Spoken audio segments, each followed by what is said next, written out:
All right, let's jump right in.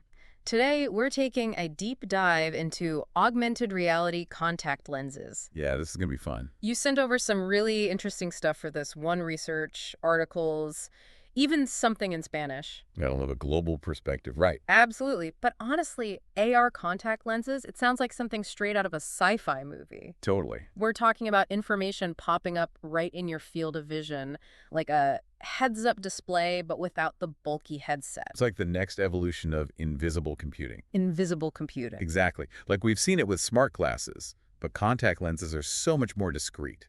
And talking about discrete, one company that's really pushing the boundaries is Mojo Vision. Oh yeah, they're doing some seriously cool stuff. They're aiming to embed a micro LED display directly onto the retina. I know, right? Yeah. It's wild. They've actually created the tiniest micro LED ever, 14,000 pixels per inch. I read that. It's even sharper than my phone screen. I think it's incredible. And their CEO, Drew Perkins, was talking about a future where you can access info when desired without distractions. Sounds pretty utopian, but how does it actually work?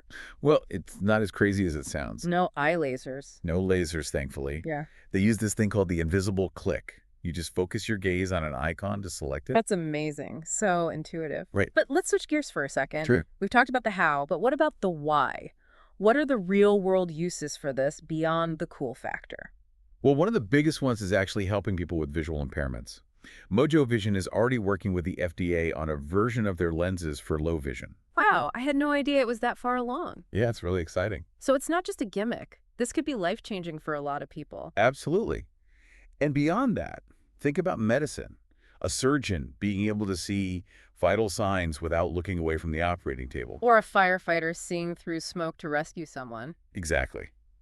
The possibilities are pretty much endless. Okay, I'm getting chills just thinking about it. It really makes you think about the future, doesn't it? It does, but Mojo Vision isn't the only one working on this, right?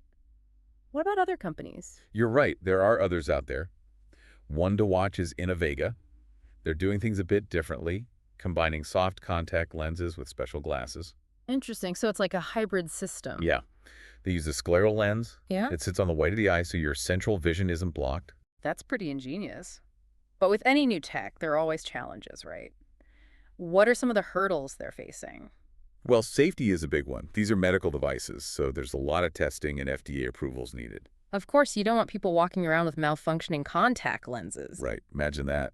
And then there's the manufacturing side, making these tiny, complex devices at scale, making sure they're comfortable, durable, and affordable. Yeah, that's a lot to figure out. Definitely. And on top of all that, the AR experience itself still has room for improvement. Like what? Well, field of view, for one. Mm. Right now, the displays only cover a small area. Imagine trying to read an email that's only half visible. Yeah, that wouldn't be very practical. Not at all. So expanding that field of view is a big focus right now. Yeah, makes sense. This is all so fascinating, though. It's like we're on the cusp of something huge, a whole new way of interacting with the world. And we're just getting started. We haven't even touched on the ethical implications, the impact on sports, how this might play into the metaverse. Okay, now you're just teasing me. But don't worry, we'll dive into all of that and more right after the break. Don't go anywhere.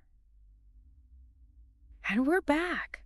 Still thinking about those AR contact lenses. It's a wild future we're looking at, right? It really is.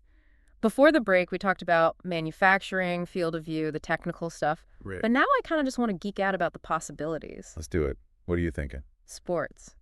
Just imagine athletes being able to track all their stats in real time. No bulky wearables or anything. Oh, the level of micro-optimization you could achieve. Right. A runner could get feedback on their pace. A cyclist could see upcoming terrain changes, all without looking away for a second. It'd be like having a personal coach right there with you the whole time. Exactly. And it wouldn't just be for the pros either, right? No way. Imagine a weekend warrior like me getting real-time form adjustments. Okay, now that I need to see. Right. I could actually run a mile without dying. We could all use a little help in the fitness department. Exactly. But speaking of fun, we have to talk about gaming with this tech. Oh, absolutely. Forget VR headsets. This is next level immersion. No more clunky headsets. You could turn the entire world into a game. Imagine, like, quests popping up as you're walking down the street. Augmented reality adventures Yeah. integrated with your actual surroundings. That's the dream. But seriously, though, with all this potential, we have to talk about regulation, Right, it's going to be crucial to set some clear guidelines. especially with something we're wearing directly on our eyes. Absolutely. Mm-hmm. The FDA has a big role to play here. Makes sense. They're taking this seriously, right? Oh, yeah, long-term safety and all that. Which is good. No one wants their eyeballs exploding. Let's hope not. But it's not just the technical stuff either, right? Right. There are social implications, too. Totally. Like, how do we prevent misuse of this tech? Exactly. And what about distraction, information overload? Will people even look at each other anymore? That's the big question. We need to be having these conversations now, before it's too late. For sure. It's a lot to think about. But we've talked about sports, gaming. There's one more thing we can't ignore. Let me guess. The metaverse. Ding, ding, ding. How does this all fit in with that whole virtual world thing? That's where it gets really interesting. Right now, the metaverse is mostly VR headsets.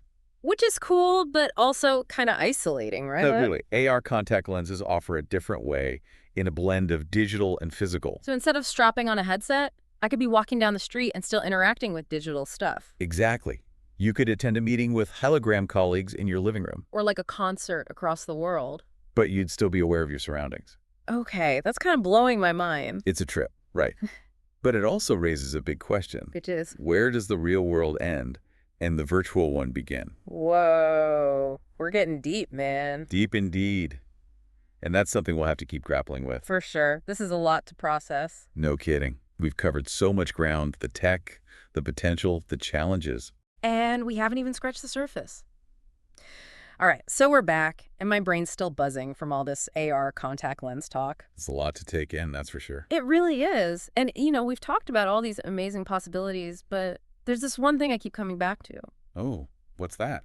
Well, it's like, if we're always plugged in, always seeing information layered over the real world, does it change how we experience things? That's a really interesting question. It's about the nature of perception, isn't it? Like, imagine you're looking at a beautiful sunset, but you're also seeing data points about atmospheric conditions. Yeah. Or like, I love that I can identify a song playing in a coffee shop with my phone. Right. But what if I could just, would I even be curious about the music? I see what you mean. It's about finding that balance, right? Yeah. Between information and experience. Yeah. Exactly. And I read about this one company. They're working on AR lenses with adjustable transparency. Oh, wow. So you could control how much of the digital layer you see. Yeah.